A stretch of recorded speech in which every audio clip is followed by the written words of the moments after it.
जैन साथियों, पिछले कुछ दिनों से हम लोग ये देख रहे हैं कि समाज में एक नफरत फैलाने का कारोबार चल रहा है और पूरे समाज को नफरत की आग में लगातार झोंकने की कोशिश हो रही है। किसी भी घटना को हिंदू मुसलमान के दायरे में लेकर देखना, किसी भी घटना में हिंदू मुसलमान का एंगल खोजना, किसी भी घटना में नफरत फैलाने का कारोबार शुरू कर देना, ये एक चलन हो गया है। मैं समझता हूं कि पिछले कई वर्षों से, और अब वो शायद एक भयावह रूप लेता जा रहा है। हमने देखा कि भाई मॉब लिंचिंग की भी घटनाएं इस देश में हुई, और अभी पालघर में जो मॉब लिंचिंग की घटना हुई जिसमें 2 साधुओं की जान ले ली गई, वो एक हिंसक भीड़ थी और उस हिंसक भीड़ ने 2 साधुओं पे हमला करके उनकी जान ले ली। इसके पहले 1 लाख का मामला हो, चाहे और भी तमाम मामले हुए, उसमें देखा कि एक नफरत, एक हिंसा, एक हिंसक विचारधारा इन घटनाओं के पीछे काम करती है और जो किसी को नहीं देखती, वो एक हमलावर मोड में आती है और वो उस काम में जुट जाती है। लेकिन इन सब के पीछे मैं पिछले कई दिनों से सोच रहा हूं कि क्या ये एक दिन में सब कुछ हो गया?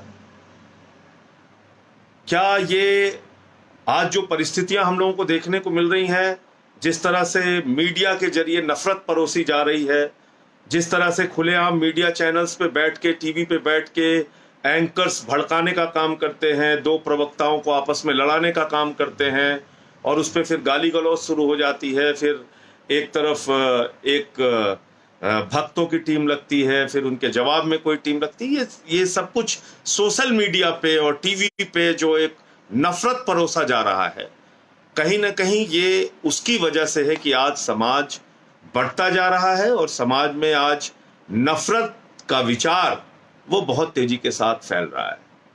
और हमें याद रखना होगा, हमको बिल्कुल एक एक अपनी विरासत को याद रखना पड़ेगा। हम राष्ट्रपिता महात्मा गांधी के देश में रहते हैं। वो राष्ट्रपिता महात्मा गांधी जिनको अहिंसा का पुजारी कहा जाता है, वो राष्ट्रपिता महात्मा गांधी जिन्होंने अहिंसा के माध्यम से गोरे अंग्रेजों से इस देश को आजाद कराया, वो राष्ट्रपिता महात्मा गांधी जिन्होंने आजादी का आंदोलन नॉन वायलेंस, अहिंसा के जरिए चलाकर पूरे देश से उन अंग्रेजों को खदेड़ा जिनका सूरज नहीं डूबता था। और ज्यादा पुरानी बात नहीं है, अगर आप 74 के आंदोलन को याद करें, लोकनायक जयप्रकाश नारायण जी के आंदोलन को, तो उन्होंने भी नारा दिया था, मारेंगे नहीं लेकिन मानेंगे नहीं। यानी सत्ता के खिलाफ जो लोकनायक जयप्रकाश नारायण का आंदोलन था, वो भी अहिंसा का आंदोलन था कि लाठी खा लेंगे, मार खा लेंगे, सत्ता का उत्पीड़न बर्दाश्त कर लेंगे, जेल चले जाएंगे, लेकिन मारेंगे नहीं। और भी नजदीक आ जाइए, वर्ष 2011 को याद कीजिए, यही देश था, इसी देश के लोग थे, यही हिंदू मुसलमान थे, यही अगड़ा पिछड़ा दलित सवर्ण थे, यही 2011 का आंदोलन जिसका हम लोग खुद से साक्षी रहे हैं। हमने उस आंदोलन को बहुत करीब से देखा है, उसमें भागीदारी ली है, उसमें हिस्सा लिया है। अन्ना जी का आंदोलन, उस आंदोलन में हमने देखा कि पूरा देश अन्ना जी के साथ आंदोलन में खड़ा हुआ, पूरा देश सड़कों पे उतरा, लेकिन सब ने गांधी जी का रास्ता अपनाया, सब ने प्रेम और अहिंसा का रास्ता अपनाया। और उसमें कोई टीवी पर अन्ना जी के अनशन को देखता था तो वो अपना खाना छोड़ देता था, कोई सड़कों पे निकलकर आंदोलन करता था तो एक भीड़, एक हुजूम इकट्ठा हो जाती थी, लेकिन कोई तोड़फोड़, हिंसा नहीं, कोई नफरत फैलाने का काम नहीं, कोई हिंदू मुसलमान नहीं, कोई अगड़ा पिछड़ा दलित सवर्ण नहीं, कोई क्षेत्र भाषा नहीं, बल्कि पूरा हिंदुस्तान भ्रष्टाचार विरोधी आंदोलन में इकट्ठा हुआ था वर्ष 2011 के अंदर। ज्यादा पुरानी बात नहीं है। और अन्ना जी के पीछे किसकी तस्वीर थी? राष्ट्रपिता महात्मा गांधी की। और उस अन्ना के आंदोलन में हम सब लोगों ने क्या संकल्प लिया था? क्या अपने अंदर एक धारणा बनाई थी, एक दृढ़ संकल्पित भाव से हमने काम किया था। उसमें कहा था, हम हिंसा का सहारा नहीं लेंगे, उसके बाद आम आदमी पार्टी का जन्म हुआ, और आम आदमी पार्टी में भी आज तक हमने कभी हिंसा का सहारा नहीं लिया। हमने हमेशा हिंसा की, नफरत की राजनीति का विरोध किया है। हमने हमेशा ये कहा है कि नफरत के लिए हिंदुस्तान में कोई स्थान नहीं। ये गौतम बुद्ध का देश है, ये राष्ट्रपिता महात्मा गांधी का देश है, यहां पर नफरत के लिए कोई स्थान नहीं। लेकिन आप देख रहे हैं तमाम चैनल के लोग वो इस वक्त नफरत परोसने का लगातार काम कर रहे हैं। अभी अर्णव गोस्वामी का मामला हुआ, किस तरह से वो चीख चीख के, चिल्ला चिल्ला के एक समुदाय विशेष के खिलाफ नफरत फैलाने का काम करते हैं, हिंदू मुसलमान करते हैं अपने टीवी चैनल पे। तो ये ठीक बात नहीं है। ये नफरत का बीज बोकर हम क्या करना चाहते हैं हिंदुस्तान में? याद कीजिए दुनिया के उन देशों को जो नफरत के बुनियाद पे खड़ा हुए। याद कीजिए वो दुनिया की तमाम शख्सियतें, वो तमाम दुनिया की आबादी, वो तमाम दुनिया के देश जो नफरत की बुनियाद पे अपने देश को बनाने की कोशिश करते हैं, वो बर्बाद हो गए। हिटलर की जर्मनी को याद कर लीजिए। हिटलर ने पूरी दुनिया में तानाशाही लाने का काम किया, हिंसा, नफरत, विश्व युद्ध के हालात पैदा किए, बम और गोली के दम पे दुनिया को बनाने की कोशिश की, बर्बाद हो गया। अंत में उसकी एक ऐसी मौत हुई जो आज तक एक रहस्य है कि उसने अपने आप को, खुद को गोली मार ली। उसके बाद वो चाहे अफगानिस्तान हो, चाहे पाकिस्तान हो, चाहे इराक हो, आप देख लीजिए जहां भी नफरत फैलाने का काम होता है, जहां भी हिंसा फैलाने का काम होता है, उन देशों की हाल, सीरिया को देख लीजिए, जहां भी नफरत फैलाने का काम होगा उन देशों के हालात क्या हैं आप देख लीजिए।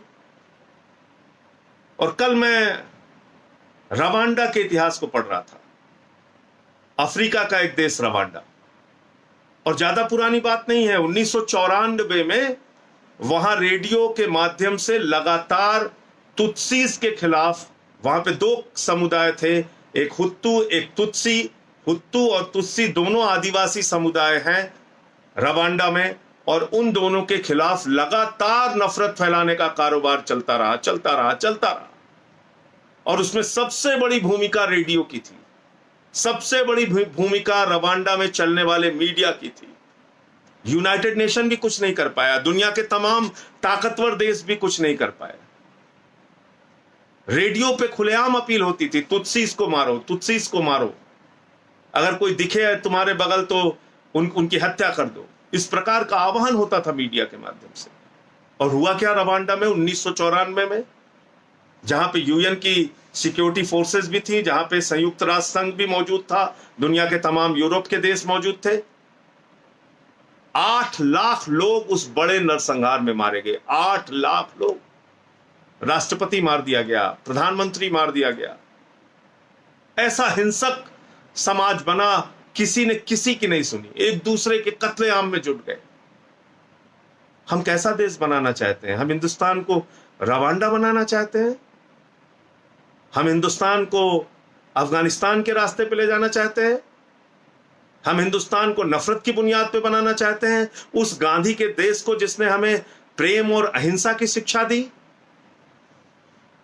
उस गौतम बुद्ध के संदेश को हम भूल गए क्या, जिन्होंने कहा घृणा घृणा से नहीं प्रेम से खत्म होती है, मोहब्बत से खत्म होती है, इंसानियत से, भाईचारे से खत्म होती है।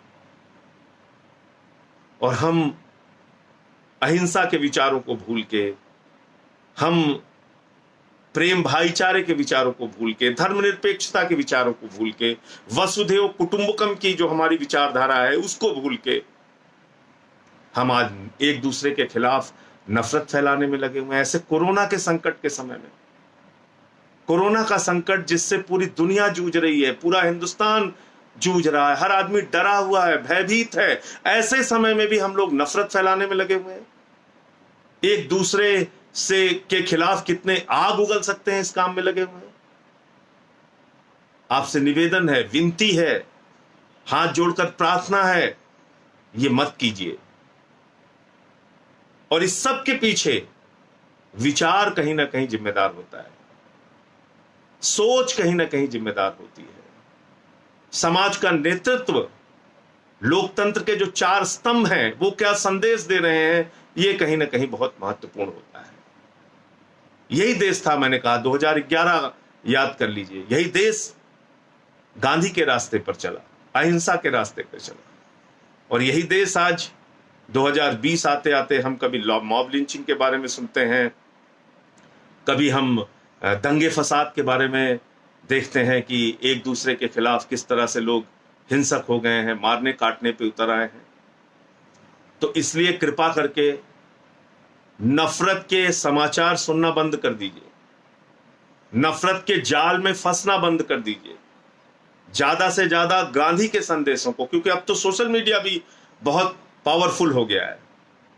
हर आदमी से अपील है गांधी के विचारों को, भाईचारे के विचारों को, एकता के, प्रेम के संदेश को, भगवान गौतम बुद्ध के संदेश को, ऐसे संदेश जिससे समाज में शांति और अमन कायम हो। आज मैं एक छोटी सी कहानी पढ़ रहा था और उसमें उसका वीडियो भी फिर मैंने लगाया ढूंढ के, और उस कहानी में यह कहा गया है कि भाई उम्मीद का दिया जरूर जलते रहना चाहिए। ये उम्मीद का दिया अगर जलता रहेगा तो वो दिया भाईचारे के, प्रेम के, अहिंसा के, एकता के दिए को जलाता रहेगा और समाज को संगठित रखेगा, एकजुट रखेगा।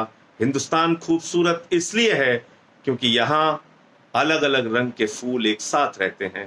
हिंदुस्तान खूबसूरत इसलिए है कि ये एक धर्मनिरपेक्ष राष्ट्र है जहां पर सभी धर्म, सभी जाति, सभी भाषा के लोग, 130 करोड़ हिंदुस्तानी एक साथ मिलकर प्रेम से रहना चाहते हैं। उनको लड़ाने की जो कोशिशें हो रही हैं उनको नाकाम कीजिए और अपने सोशल मीडिया का माध्यम, फेसबुक का, ट्विटर का, व्हाट्सएप का, ये जो माध्यम आपके पास है इसका इस्तेमाल प्रेम और भाईचारा फैलाने में कीजिए। एक तरफ वो लोग हैं जो पेड लोग हैं, जो पैसा दिया जाता है जिनको नफरत फैलाने के लिए, एक तरफ वो लोग हैं जो इस देश में प्रेम, अहिंसा और भाईचारा चाहते हैं। अब आपको ये तय करना है कि नफरत फैलाने वाले जीतेंगे या प्रेम और अहिंसा का संदेश देने वाले जीतेंगे। आप सबसे हाथ जोड़कर विनती है, समाज में एकता, भाईचारे के लिए अपने अपने स्तर पे जो भी आपके पास सोशल मीडिया का प्लेटफॉर्म है उसका इस्तेमाल अपने संदेश देने में कीजिए और समाज से नफरत कैसे दूर हो सकती है इसकी अपील कीजिए। अपने अड़ोस में, अपने पड़ोस में, अपने मोहल्ले में, अपने गली में इस बात का ध्यान रखिए और खास तौर से अपने घर में भी इस बात का ध्यान रखिए कि नफरत का बीज पनपने ना पाए। जय हिंद, इंकलाब जिंदाबाद। मीम न्यूज वेब ताज़ा तरीन खबरों के लिए सब्सक्राइब करें हमारा चैनल।